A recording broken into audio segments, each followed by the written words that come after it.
Welcome to Uncomfortable, conversations about culture and Christianity. My name is Eric, and today I'm joined by Jess. Hello, world. And Alex. Hello, state. State? You're just greeting Nebraska, or what state are you talking to? Or just any state someone's listening from. Yeah. Just Wow. the state of mind you're in, the state you're living in. Just What would we do without that creativity, Eric? that was very creative. It's really creative. I thought Really? you're kind of. It's kind of like when a band comes to a town and that, or if it's like a small town and they are unsure of how to say it, then they're just like, "Hey, Nebraska," instead of whatever. Yeah. But yeah, you're kind of trying to do that. We're gonna use AI to insert the name of the state where people are listening. Yes. When they hear that, Great. that'll work. It is. Here we are. Here we are. All of us back together again. It's been a weird fall with a lot of guests, which have been fun and interesting to learn from. But what is upon us in less than a week is Thanksgiving. Thanksgiving will be here in less than a week. And I'm just curious if you have, like, what is the most looked forward to side dish at your Thanksgiving? You know, at your Thanksgiving meal. So we're not talking turkey, but just the side dish that you just look forward to. Oh, I got mine. Like instant got mine. Okay. I don't know what else they're called, but people would know they're called funeral potatoes. Okay. The ones that they're like the hash browns with the you put cube cream hash cheese. browns? Yes. Yeah, and you know what I'm talking about? I do. With cheese. It's like you take the They're gooey, they're warm. chive cream cheese. Yes, and then that's it. Mix it with sour That's it. cream and Done. melt cheese on top. I go for that first to make Yeah. sure I get some, and then I'll get the turkey and the other stuff. Nice. 100%. I mean, I don't know. I'm kind of a traditionalist. I like stuffing. Like even just stovetop is fine. So you're not like the stuffing, which was the leftovers from the turkey, like the gizzard and all that. I just want like just some basic stuffing with mashed potatoes. But you put gravy on everything. That's kind of maybe a dinner roll to sop it all up. Okay. Yeah, I don't know. I don't have like a crazy side dish thing that I mean, sometimes I do like I do like all the accoutrement, you know, just people making random Like a little bit of things. everything. Like, oh, there's buffalo chicken dip here, or there's some other dip thing, I or totally agree. appetizer, hors d'oeuvre, all that weird stuff that shouldn't go together that you just Put it on there, you know? eat in the weirdest way. Fill that day. plate up. Yeah, the relish tray, you know, is dangerous for me. Yeah. I love Pickles. the pickles and the green olives. What do they call the baby pickles? Okay. Yeah. What do they call those? What's the other word for a baby pickle? Baby gherkins. Gherkin. Snackums? A gherkin. Yeah, a gherkin. That's Gotta have the right snap to it, though. You know, it can't be like everyone's had the mushy. Oh, you know, mushy gherkin. You don't want a mushy gherkin. That is terrible. Yeah. Okay. Because it does not go along. You put with it in your It mouth doesn't. and Yeah. it should not. You shouldn't be able to Yes. gum If it. it can't snap, You need teeth to eat a gherkin. Yes. Yeah. Agreed. Little crunch. Okay, but And hold on, one other thing Okay. I'm going to add, because I feel like that's not quite a side dish. okay, good. That's where I was going to I'm go. going to go with the pistachio marshmallow fluff. I'm just like, I like the green stuff apparently Wow. on Yeah. Thanksgiving, but that nice pistachio, you know, I think it's like a pudding that they put in there, and you know, you got the marshmallow fluff in there. Sometimes they have, you know, pineapple in it, you Some know. shaved nuts. Yeah, no. I mean, coconut? pistachios are What's- kind of ground up in them. Yeah. So is there like a specific person that makes it, or like in your family that's like, oh, the way that my mom makes the... I don't think so. All right. Just whoever brings it. You'll take... I feel like it's one of those that can live a lot of different ways, but if I see that Green bean Done. casserole. Anybody like I that? do. Oh, yes. Oh, okay. See, with I'm some not nice, really. nice Like an crisp on top. crunch. Not a Yeah. fan. Producer Austin has his hand up. I see that hand. Austin, what's yours? He loves himself some green bean casserole. He likes some green bean casserole. Green bean casserole. Okay. There's this one thing. Are we? Paul Dean got canceled, right? I don't know. Whatever. It doesn't matter. all right. But I remember years and years ago, she had this like side dish for when you have ham with your Thanksgiving meal. That it's like goes with the ham. You can like kind of eat it in the same bite. but it's like this pineapple thing. And I remember my mom loved it. And so she would make, we kind of got in the habit of making that, but I don't know. It's okay, but it's kind of weird. It's like pineapple and cheddar cheese and crushed up Ritz crackers with butter, pretty much, I think is the whole thing. And it's Sounds like layered. Pauline. It does sound like. It's like layered and you bake it. Sweet and savory pineapple casserole. Yeah. And you just kind of scoop Pauline. some on the side with your ham and it's kind of that sweet and salty. Wow. kinda Some good. sharp cheddar cheese, Yeah. pineapple chunks. Yeah. I have never heard of this, Eric. Yeah. It's kind of, it is good, but it is a weird, it kind of reminds me of a apple grande from that Taco John's used to have where they'd put like apples and shredded cheese. And Taco Bell right now is doing their like throwback menu. Oh, yeah? That you can get Yeah, I something saw from that. like each decade right now. Oh, I did So- see that. that is interesting. Going down a rabbit hole here. So many. Okay, I'm getting so I got a many. We went follow from up Paula question. Deen to I got a Taco- follow up question Taco though, John. because I feel like with Thanksgiving, you end up eating so much because it's like you have the meal and you're kind of eating that all day, and then the next day you're maybe doing like a turkey sandwich or something to try to clean up the leftovers. And I've even been in places where they're turning the leftover turkey into turkey noodle soup by the third day or something like that. But when you're done with that, like, what's your go-to? Like, usually for me, I'm looking for like Chinese food or Oh, yeah. some sort of Asian cuisine, something that's just so out of. Like, I'm so tired of the bland, like traditional food. Is there like a go-to? Like, oh, I'm just craving pizza or Chinese food or I something. love Chinese food. But it's always That would Chinese. probably I'm be- like, when I get home from Thanksgiving, I'm looking for Chinese food. I Or I does don't it know.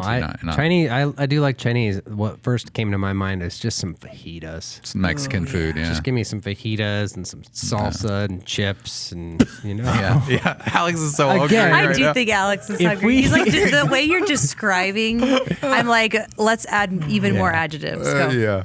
And while we're on the record of this, if I go to a Mexican restaurant and I don't get free chips and salsa, You're huge upset strike. about that? Huge You're strike against silently Mm-hmm. sad. It is kind of weird when they want to charge you for that. because I've been conditioned. I mean, I understand it costs them something, but I've Yeah. just been so conditioned Get that that for free. that should be free. First world problems.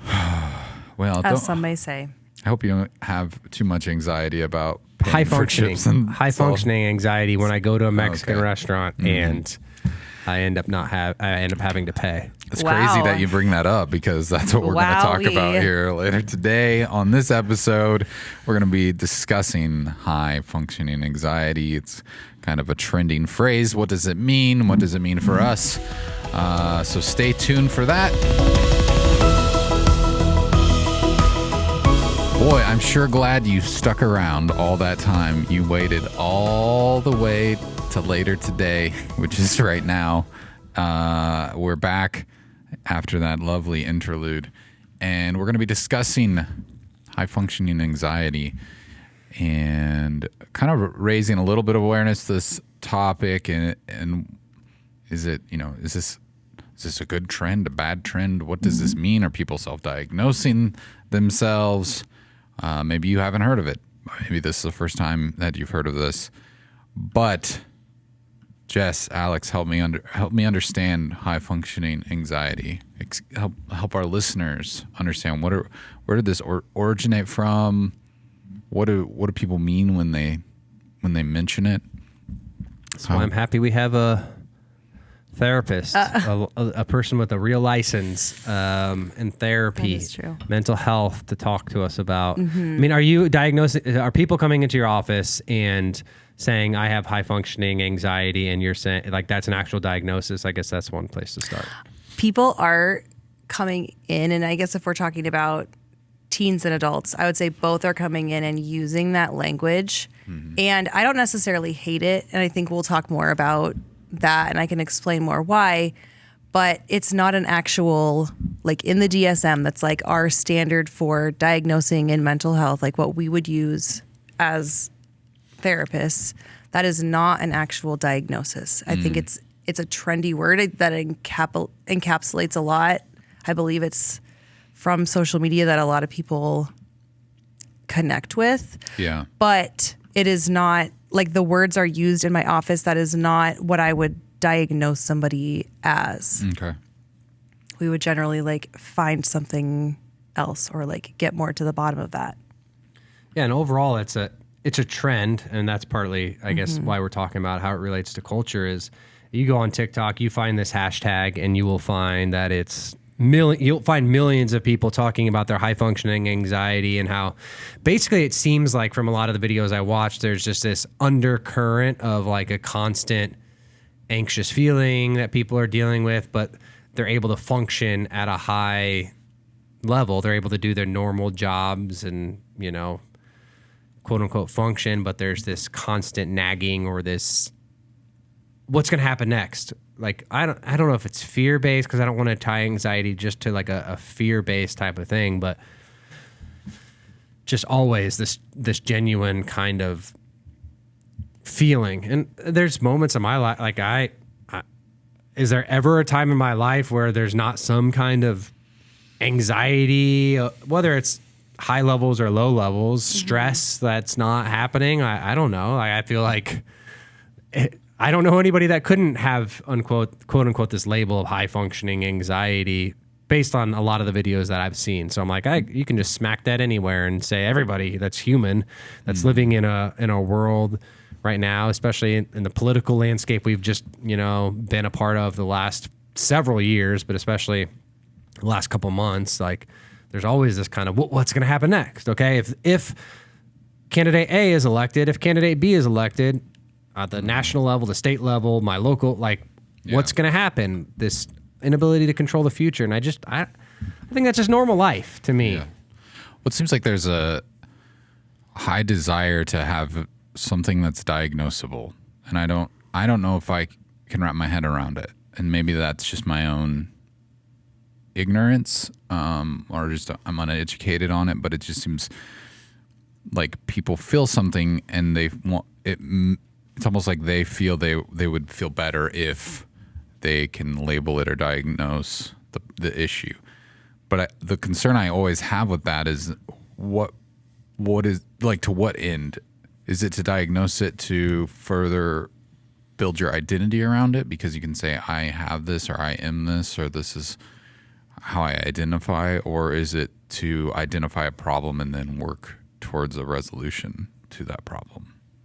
And I guess I'm just wondering, like, it's great to, I guess, have a label and help people talk about what they're going through and what their struggle is. But sometimes I feel like, especially on social media, it kind of ends there. And it's like, well, this is, here's 10 steps to, operate in a world with high functioning anxiety. And, now you're going to watch this series of videos or whatever. And I think, people have always had to have had some form of anxiety, even before we diagnosed it, but they just lived with it, didn't probably acknowledge it that much. And then where are we at in this point now in culture where it seems that it's more valuable to be able to diagnose it and identify it, if that makes sense? I think, and we've talked about this maybe in the past, but our culture is way more connected than it ever has been. So we are sending information and we are getting messages. And I really believe that there is a deep question in each of us that is, who am I? Like, what we are desperate to know our identity. And I think, like, even why we do what we do, or like why we think the things we think, even though we might not say that at first. And there is some understanding that comes. So I can really empathize with, okay, there's understanding in having emotions and having feelings.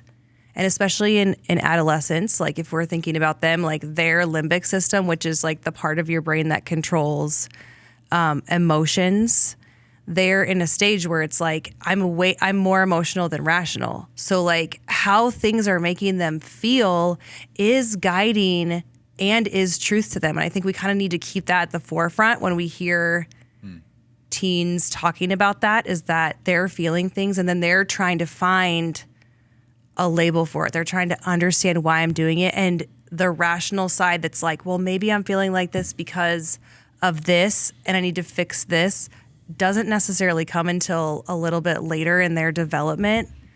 I think the old man inside of me Yeah. It's wants to just be like, do it. you're bored. Is that why? Yeah. Like, are we all just too bored? Like, we don't get up at sunrise and go work in the fields and then come home and make dinner and then go to sleep when the sun goes down. And then, like, we got so much time to be on social media and be bored. And then it's like, oh, what thing can I obsess over now? I don't know. It just... There's so many things in society, and I know we're talking about this, but I just think there's so many things that people are chasing that are identity related. Mm-hmm. Totally. And to me, it's like, are we just bored? If there, like if there was a world war going on right now, like would you have time to be self-diagnosing yourself on social media platform? Not saying I would want that, but I'm just saying, what is it? Just because we're at a place where we're always just looking for ways to satiate and entertain ourselves, and we just don't know what to do with ourselves. And now it's caused this. Yeah. 'Cause, I mean, people want to blame social media for everything, and I get it, but I think it kind of goes back to conversations we've had before where it's like there's an abundance of information.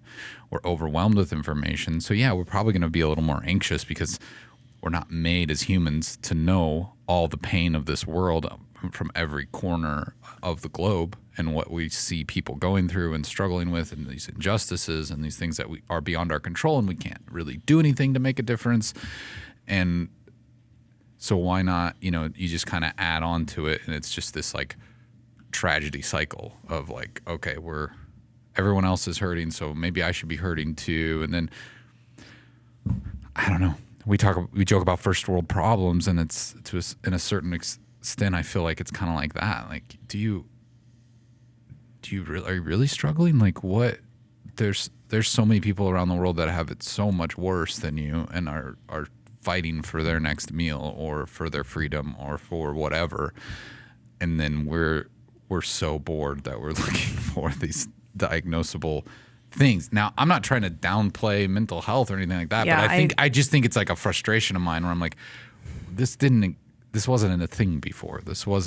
We all functioned without. I think we function differently. Yeah. I mean, there's lots of research from even different like Association of Christian Counseling. Like I'm part of like a lot of different things where it's talking about how our generations have changed since the introduction of like just the iPhone or social media. We just, like we said, we have a different connection to it. And I think even separate from seeing other people struggling, it puts a different kind of light that we haven't had before. And that like as kids, we maybe didn't necessarily have of this comparison or this highlight of I'm not good enough, like compare even like body shame and just the shame that even comes with like I'm not measuring up or I'm not this. So I think we're maybe distracted from like other things are worse, but it's also like there is a attack on who we are as people, like, and that I think is coming out in this high functioning anxiety that people are talking about. I would say, as I understand it from sitting with people, is it's anxiety that you are feeling, and despite like all the ways that it is disrupting your life and sleep or whatnot, you are still able to function at a high level. So someone could feel like they have massive anxiety, but still be able to go and do a presentation in college, or feel massive anxiety, but be able to put it aside or even use it as energy to take a test. And so, and then I think that there's people that like feel like they function with it, and then people that feel like they take that and use that energy to help them. And I think that that's why it's very trendy, is because it's kind of both and there's like language for how am I functioning with anxiety. Mm-hmm. It's interesting. Yeah. 'Cause I think maybe just, those are all things that I've experienced, I'm sure other people have experienced, but you just don't maybe quantify it in the same way. You're just like, yeah, I'm nervous to go do this thing on stage in public in front of a bunch of people. It's making me uncomfortable, but you know what? I either do it and I succeed, or I panic and freak out and fail. Like, and you just move on, and until you encounter the next situation where you have to go through that. So I don't know. I guess I'm just wondering, like, what benefit comes from labels sometimes. I don't know, maybe. It seems like we've made a lot of progress, I think, as culture in the mental health just world, and just becoming more accepting of mental health, destigmatizing mental health, having more conversations about anxiety and all these types of things that I think, especially prior generations, I think of, my parents and their parents, like, just part of it is maybe to the boredom thing, that we have more time to think about these kind of things, or more space to go diagnose ourselves, but just their lives were different. I mean, we do joke about first world problems, but it's like, okay, they my grandpa fought in a couple of wars, and our country was consistently at war or the threat of real war, during his era. And then you've got kind of parents being born out of that, which was, our parents' generation. And now we do have more time, but it seems like the stigma around mental health, like, we can talk about those types of things, but it seems like as I'm, interacting and with the 6th grade son now, and I'm leading like small group of 6th grade boys and just looking at adolescence right now, it seems like there's just this more of a willingness to talk about these types of things, which is good in some ways, but also I think the pendulum is bordering on swinging too far, that it's everybody has to have a diagnosis or a label attached to themselves. Otherwise, then you're not normal. Like, normal equals having a diagnosis or an attachment, to yourself. And so I think there's just so much information, trends on TikTok.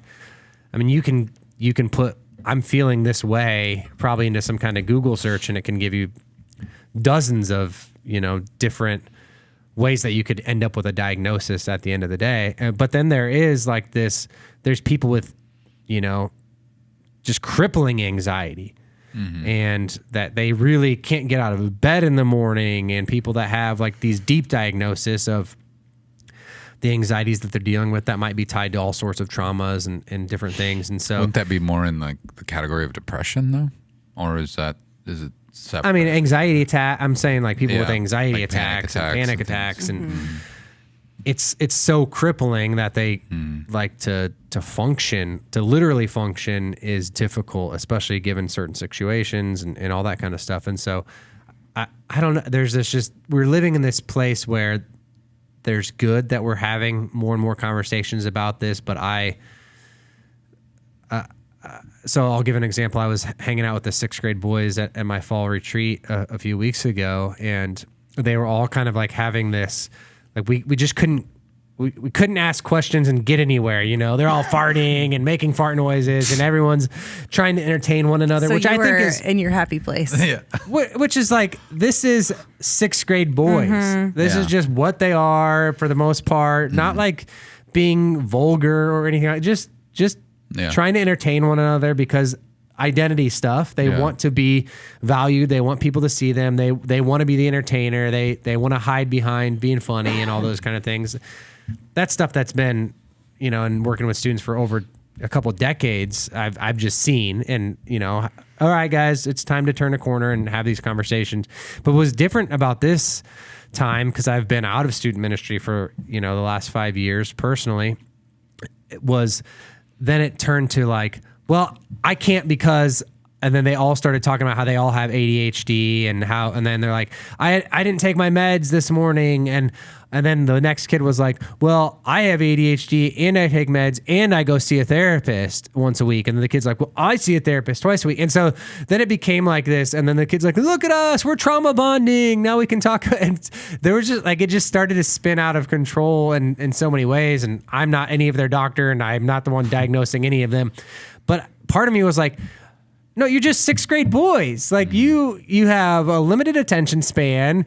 You just don't want to talk about things that matter. You don't know how to. You just haven't learned how to be introspective. Like there's so many other things, but it seemed like they all wanted to use that diagnosis or the labels that have been placed on their lives. And I began to wonder, how much is that handicapping them? How much is that giving them an excuse to not function? And so there's just this part of me that's just wrestling, and I'm, still trying to figure out leading them through that, because I don't want to just be dismissive over, something that they have been diagnosed with and so on and so forth. But I also don't want them to feel like I'm limited by that, that we just are, that's just who I am. I'm never going to have to learn how to adapt and overcome and have these conversations. There's going to be a day, right now you're sixth graders and that's okay, but there's going to be a day where we have to continue to deal with this and continue to, how do we function despite this in normalcy? And so it just had me thinking that they all had this desire and almost a pride in like, well, but I'm more diagnosed than you, or I have more problems than you. And so I just was in this spot of, is this good? Is this normal? But that was just normal for kids growing up. I find that I try to get really curious when kids are saying those things. And for me, this has happened. That similar thing has happened to me recently too, Alex. And I really had to be curious about that, because and this is just my own opinion, but I do think that what we compared ourselves to when we were kids of oh, well, your dad, what's your dad do? Or I play this or that. I think that our culture says we want to be aware of mental health. We want this. And then it becomes something that people do bond over. They do talk about, because that is what is in front of them, we're saying. And so part of me is are we comparing and saying this is my thing is worse than your thing? Or is it we're this is the thing that the common bond we have. And share. So I'm I just get curious when, especially kids at those younger ages are doing that. It's they don't necessarily always have nefarious intentions, but there is something that has been modeled for them that's that's a thing to talk about, and that's a thing that we connect over. I mean, it's kind of that one-upping one another, oh man, this week I stubbed my toe so bad, and then your friend's well, this summer I fell and broke my foot. Look at this scar. And then the other guy's well, my cousin, he fell and broke both his legs when he fell off a tree. Yeah. And then, and then it just escalates to oh, well, my grandpa died. Whatever it is. It's just, or something crazy that it's just this fish's tail type thing, where it's we're trying to one up each other. And is it just a byproduct of now we've given the younger generation so much access to information online that now they have new ways of kind of, either bonding or one-upping each other in these scenarios. And I think kids are shockingly comfortable talking about things that are taboo for adults. And so it's always kind of whoa, what? You guys are saying this, I don't share that I go to therapy, or I'm not giving you my diagnosis, but it's very different. Well, to your point, Eric, the funny thing was I was one of the moms of these boys was talking to me. How did it go? I was they had this moment where they were all just talking about their diagnoses, and every one of them was I have anxiety and I'm on medicine. And the mom looked at me, she's like, my son doesn't. And I'm well, he was one of them saying it in the conversation. So it is to that then you feel like you're the left out one if you don't have that kind of thing. And so I think that's a part of it. And again, I think getting into the social media and the hashtag part of it, undoubtedly that's where a lot of this is being learned, or a lot of these diagnoses are, taking place, is okay, I see this type of person who has this feeling, and there's more commercials about this from celebrities and so on that are I have bad days, I have this, it's okay, let's break the stigma. And I think we've done that, and I think now we have to try to continue to work on figuring out, okay, but proper diagnoses are important. Anytime I'm feeling any kind of way sick, in my body, and I get onto WebMD, it is like a dangerous place to be because I all of a sudden am like panicked that I have. You're on your deathbed. Yeah. Like you can go there pretty quickly with any kind of like symptoms, like it leads to that. And so just being aware and not putting yourself on because then it's woe is me, and it doesn't do anything good for my mental health when I do that kind of stuff. What is it preventing people from? Like, are we allowing younger generations to use this as an excuse to not live their lives? Yeah. Like, okay, well, I mean, you're seeing it in millennials and Gen Z where they're quitting jobs over this stuff. Like, I can't function because of anxiety, or I can't, and it's like you're stunting your path in life because you're using this diagnosis as a crutch to not overcome it. And I guess I don't think a lot of people would think that, though. Is that, and maybe I'm wrong in no, that, but that I hear what you're saying totally. Like, because if you're trying to build a career or whatever it is, support a family, like there's some point where you just have to overcome certain things. And I think like that's what builds character. That's what builds your true identity. I mean, whether we're talking about your identity as a person or even as a Christian, your identity in Christ. And like, I don't know. I just don't know if we leave room for that if it just stops with the diagnosis. Like it kind of just ends there. And it's like, oh, well, I got that. Well, I guess I'm not going to date a girl. I'm not going to go try to get that better job. I'm not going to whatever, just because here I am. I have this, XYZ inserted. Yeah, I was shocked to read that 45, according to Pew Research, 45% of millennials have left jobs for mental health reasons. Like that's a huge amount that's almost half of people have left jobs for that. And over 70% of Gen Z report that anxiety and depression are a major problem among their peers. Like that's well over 50%. That's saying that's normal, that basically depression and anxiety are normative, and to not have it is abnormal, in some sort of ways. And so I can't help but wonder if a lot of that is because people, we do throw around these words that become hashtags. I'm depressed, I'm anxious, I'm all of these things. And I think you can have, moments of fear, moments of doubt, but that does not equal depression.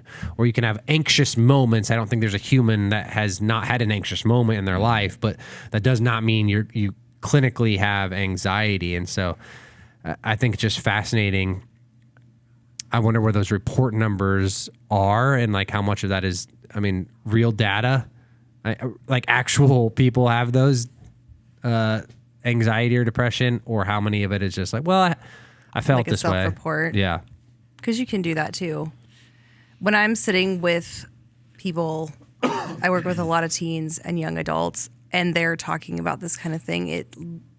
It just, for me, I think I get to see it more than maybe most people we have an enemy who just seeks to harm these generations. And at a very particular time in their life, where they're asking these questions, where they're feeling more emotions than more rational, when they're learning and they're asking questions like, who am I? And so why wouldn't the enemy capitalize on that? And so to me, it's so important as adults, as mentors, as leaders, that we are not afraid to engage in that.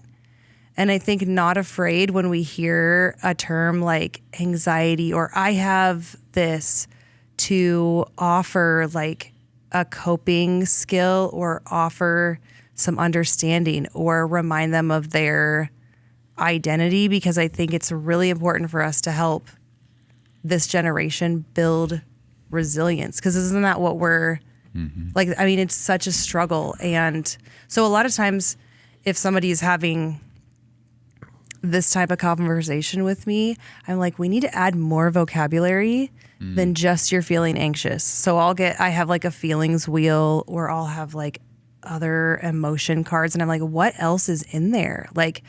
What are those terms? And then I always am like, what's the truth and what's the lie about what we're saying?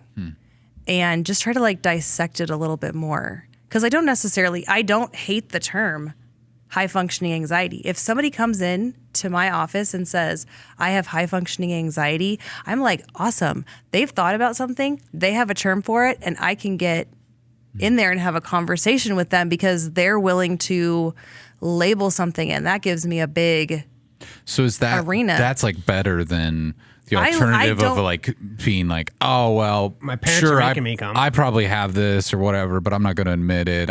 That's weak to admit that you have a problem. Like, you know what I mean? Like that type of mentality is probably much harder to work with or to help that person get beyond it. But they also probably see themselves more in a light of, well, I just pick myself up by my bootstraps and I just make it happen or whatever. Or Yeah. I don't know. It's just, if a person is actually sincerely seeking to better themselves, it is more beneficial for them to at least be willing to admit that there is an issue so that they can work on it. And I think even if they're not, if they're giving a term, it's like as a professional, like I can help them Yeah. figure out what that means, like, and what is going on. And I think like it's not scary just because I just said I'm the professional. I mean, I think we can ask more questions when our kids are saying, I'm feeling anxious or I'm feeling this or that, to help them process that, to remind them that they are loved and valued. And I think a lot of times I see parents wanting to rescue and wanting to like get the kids out of the situation. And I'm like, what's it look like to sit in it with them and to question it and to show them truth? Because having an issue doesn't mean that we just take a U-turn when we hit a hard spot. It's like we need to, how can we help them engage in that and show them truth? Like, I think that there's a lot, and I think that's for kids. I'm talking about kids, same with adults.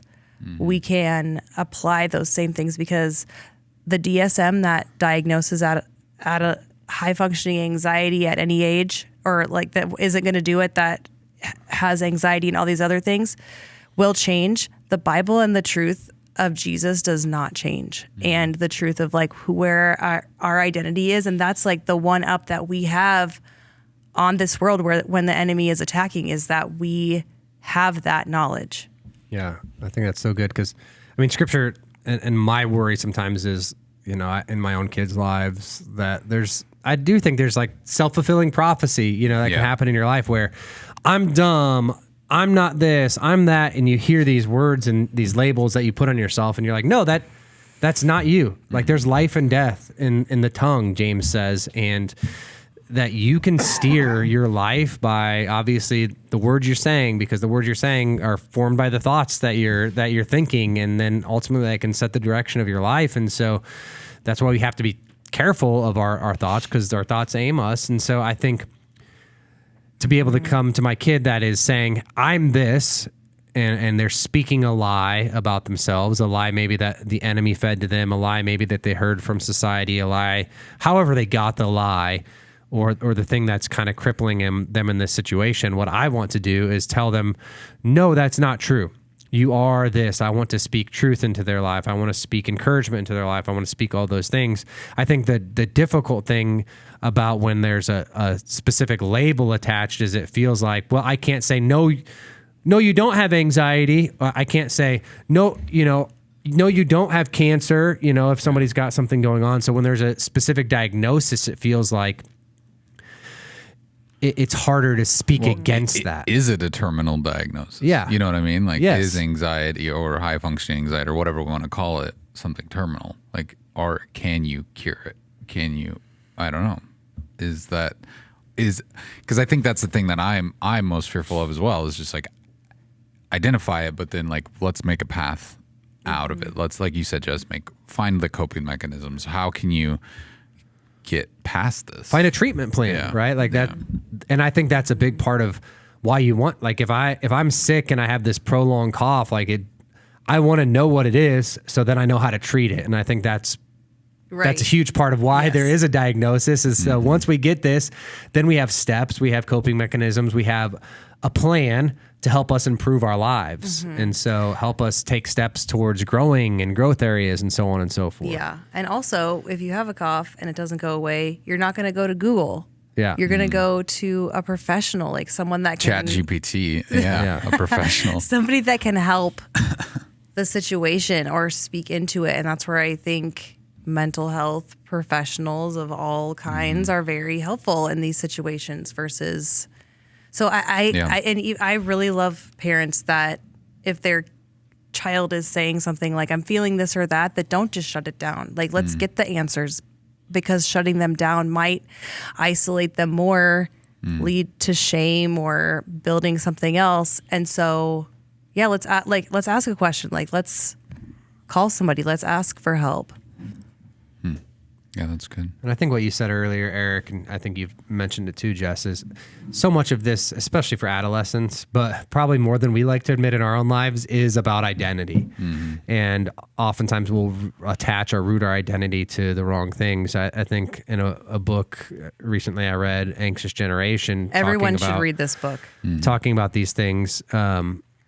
It said, one of the things that the author said was acceptance is the oxygen of adolescence, which is such a true thing. You know, so much of, if I'm not feeling accepted by whoever, by my peers, if I'm not feeling accepted by my parents, if I'm not feeling accepted by my coach, if I'm not feeling accepted by my boss, if I say something stupid and we walk away from this and I'm not feeling accepted, there's going to be this undercurrent of, oh no, what did I do? How do I fix this? All these types of things. And I just think so much of that is the less secure I am in my identity and that I am created by God and God loves me, and the more secure I am in my relationships with other people, with my wife, with friends, with these conversations, the more I have those secure attachments, the less likely I am to, swing that pendulum of, everything is ruined. I'm not being accepted. I can't breathe. But for kids, for adolescents, for anybody, that if you just feel like you're not being accepted, you're in a place where nobody cares about you, everything you do is wrong, it literally feels like you can't breathe. You can't, you're suffocating. And a lot of that does have to do with secure attachments and identity and so many of those things, which having those conversations about where those feelings are coming from are critical to kind of solving the puzzle in those ways. When we talk about anxiety and that sort of thing, I mean, I think, Alex, you mentioned fear earlier. Is fear not, Jess, maybe you have insight to this, is fear not the root of anxiety? I think it depends on the situation, because I think it can be a result of trauma. It can be a result of fear. To me, fear is where there's an absence of not knowing what's going on, and so we fill it with something. And so some people feel it with anxiety, or some people just block it off. There is actual like physical that can run in families.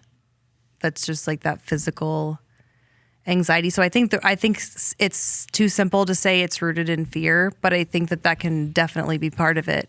And also, we're in the conversation not saying that anxiety is bad. I've had lots of conversations with other therapists that are like, anxiety was made, like it's been around forever. Like it's the thing that when cavemen back in the day were out hunting, and there was like something chasing them, it's the thing that gets them from one place to the other and keeps them safe. And that's where anxiety would still serve us today, is if we're in danger, like we feel like we're in danger, it helps get us out of it. And then when it's prolonged, that's when we have to say, okay, what's going on? This is lasting too long. And I feel like I could talk a long time about this, because I think that there's like also taking the holistic approach, and we've talked about therapy. We've talked about like also the spiritual side. And then there's also a medical side, where I always ask, like, when's the last time an adult or a kid has had a physical and a blood draw and had your labs drawn? Like how much cortisol is this person producing? Like how, like, is something off? Like I just asking questions to give us more answers. Well, there's a lot that goes into it. I mean, I guess I think having these conversations are helpful, but it's it's also ongoing. it's there's just a tension to balance. I think of what's the benefit, how do we move past it, or at least how do we learn to live with it? And I don't know. I just don't. I think my biggest fear of it is just I don't want to see my kids or anybody else's kids or anybody, even adults. Like I don't want to see that something like this rule you. And I think that when you start to give it enough power that it can be an excuse to not progress in your life and not to move forward and not take that next step, then that's where I think it's a big problem. Like you can't use something like this to limit yourself and say, well, I can't because of this, like, well, maybe right now that's true, but like that doesn't need to be the rest of your existence. Yeah, I think that's really good. And I this conversation reminded me of, for maybe somebody that's feeling in that space of they're just under a lot of anxiety or fear. Maybe they're having panic attacks and things like that. I was reminded of the episode, Jess, you did with Rebecca Lyons, which is episode 164, where she talked about like the very real, fears and anxiety and anxiousness she had. You'd bringing up just our boredom and kind of the culture and society. She talks a lot about just how we've been influenced by that in that conversation that you both had. And so if somebody's maybe feeling that and they're like, they want to feel hope for, is there a solution and a way out of it that is mixed with mental health solutions, but also meant with faith and a belief in Jesus and how Jesus can be a part of that story of finding freedom and finding hope and things like that. I think that'd be a great resource, one great resource for, somebody to be able to listen to. And sometimes just that feeling of, oh, somebody else has been there and I've heard their story. Somebody that's further along in the journey is just a helpful thing to hear that me too. And obviously you can probably speak to counseling and therapy in ways that people that are feeling this can maybe go figure out a diagnosis, or how do I look deeper into this in my life? I will say that from just sitting one-on-one with people and I call it like just bearing witness to what people are going through in their trauma. We need people, and like the enemy attacks us when we're isolated. And the first thing I would say to like parents that are in my office with their kids is like, start with modeling resiliency.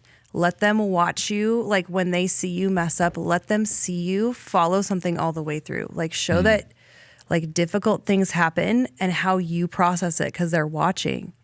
And I think it goes the same, like if you have a friend or a family member that's struggling and maybe they're talking to you about it, it's like be vulnerable and model like, hey, I have hard days too. This is something that helps me. And just modeling that and sitting with them in that or offering something is a great, I feel like, first step. Because I think we watch everybody. We watch the people that are in our communities and how they respond. And that's really good, because I'm just like putting myself in that and thinking for people who maybe feel like, well, I've had to overcome this on my own or whatever. Maybe you take for granted those people in your life that you were following their example, maybe that were resilient, right? And you didn't realize what you picked up from that or what you learned from that through osmosis even. But I think we take that for granted. And so when there are people who maybe don't have those models in their lives to learn that resilience, then I don't think it's ever too late. Yeah, you're looking at them going, why can't you figure this out? This isn't that hard. And you're taking for granted all the people that have been in your life that have modeled that well for you. And I think there's, like I said, a lot of shame around it. But it's like when you face your shame, you also become a creative problem solver. You become someone that has a story. You become somebody that like has learned to believe in themselves in adversity. Like there's a lot of positives that you lose out on when you don't look at what is happening in your life and you don't face it and you don't talk about it. And so that's easier said than done, right? For sure. And so I think just like start where you feel like you can start. And if that's making a phone call. Yeah. It's great. All right. Anything else before we wrap things up? No. Yes. Maybe so. Happy Thanksgiving. We won't talk to you before then, so That's true. Jesus loves you. That's true. Keep Christ in Thanksgiving. I think that's the next holiday, Eric. Okay, We wow. could keep him at Thanksgiving. I know my mom and my grandma always got mad when we called it Turkey Day. They're like, no, it's Keep thanks and Thanksgiving. Oh, okay. Thanks. Is that what it is? Yeah, Sorry. wait until at least 12:01 a.m. to go start doing your Black I've got Friday some shopping. Christmas decorations up already. Yeah, right. Happy holidays. Oh, wait, I can't say that either. Just close them. All right. Thanks. If you have any questions, concerns, or thoughts on how we should greet you on a holiday, send those to us on email. You can send us through email, via email, podcast@cccomaha.org. You can reach out to us on social media, on Instagram or TikTok @CCCOMA Podcast. Or you can leave us a voicemail at 402-885-9930. But until next time, we'll talk to you then.